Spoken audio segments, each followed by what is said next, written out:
Saudara-saudara, pertemuan kita pada hari ini kita tetap membahas riwayat orang kudus. Satu santo yang sangat menarik, seorang santo itu Santo Antonius Maria Zakaria, seorang pengaku iman. Mari kita dengarkan riwayat hidupnya. Hidup Antonius sangat singkat, namun benar-benar dihayati dan diisi dengan berbagai perbuatan amal kasih dan karya-karyanya demi menegakkan martabat gereja dan kemuliaan Kristus. Ia lahir di Cremona, Italia Utara pada tahun 1502. Ketika menginjak usia remaja, orang tuanya menyekolahkan dia di kota kelahirannya. Ia kemudian melanjutkan studi di Fakultas Kedokteran Universitas Padua.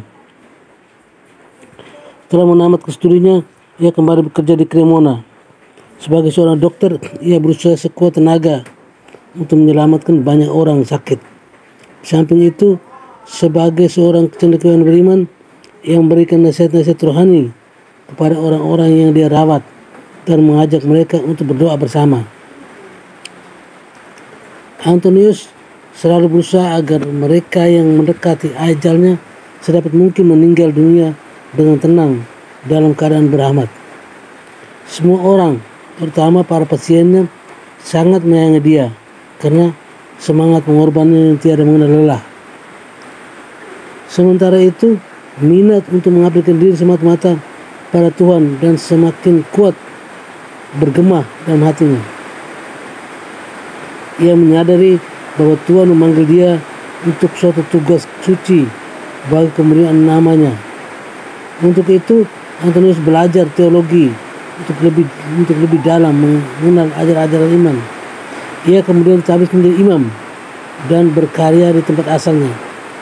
Semangat pengabdian dibakar oleh cinta kasihnya yang tulus kepada Allah dan sesama, serta dihiasi oleh semangat hidup miskin dan tapah. Situasi gereja pada zaman itu tidaklah menyenangkan. Banyak umat hidup tidak sesuai dengan iman mereka. Demikian juga banyak imam. Setelah beberapa tahun bekerja di Cremona, ia pindah ke Milano. Rencananya sederhana, namun jelas dan terang, yakni merasul dengan keteladanan hidup yang baik dan suci demi kemuliaan Tuhan dan keselamatan umat. Untuk mengembalikan imam-imam kepada penghayatan panggilan imamat mereka secara murni, Antonius memperkasai pertemuan rohani berkala dengan imam-imam. Sementara untuk mengembalikan semangat iman umat, ia menggalakkan usaha pengajaran iman bagi umat. Bersama dua orang rekannya, Bartolomeus Ferrari, seorang ahli hukum, dan Jacopo Antonius Morigia, seorang ahli ilmu pasti, Antonius mendirikan sebuah tarekat apostolik.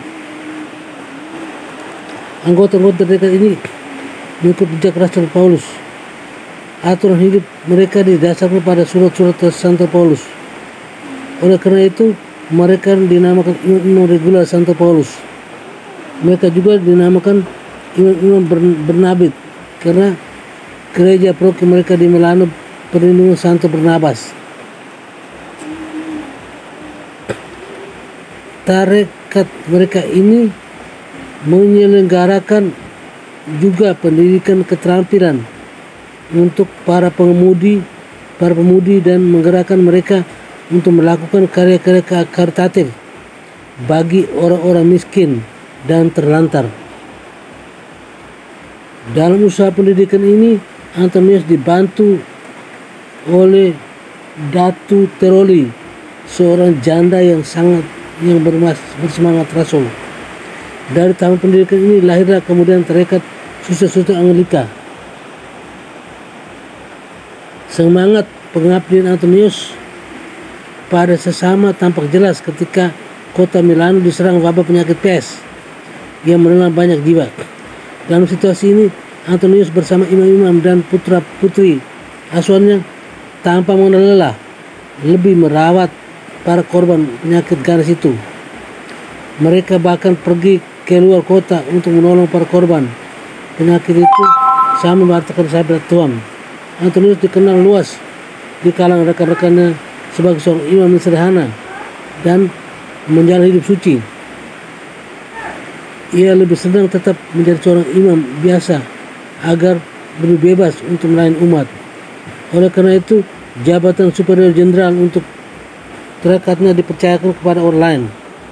Ia meninggal dunia pada 5 Juli 1939 dan usia 37 tahun. Dalam usia semuda itu, tenaganya benar-benar terkuras habis demi kemuliaan Tuhan dan martabat gereja. Oleh Paus Pius IX, Antonius dinyatakan sebagai beato pada 1849 dan oleh Paus Leo XIII ia dinyatakan santo pada tahun 1897. Oke, demikianlah sahabat Tuhan.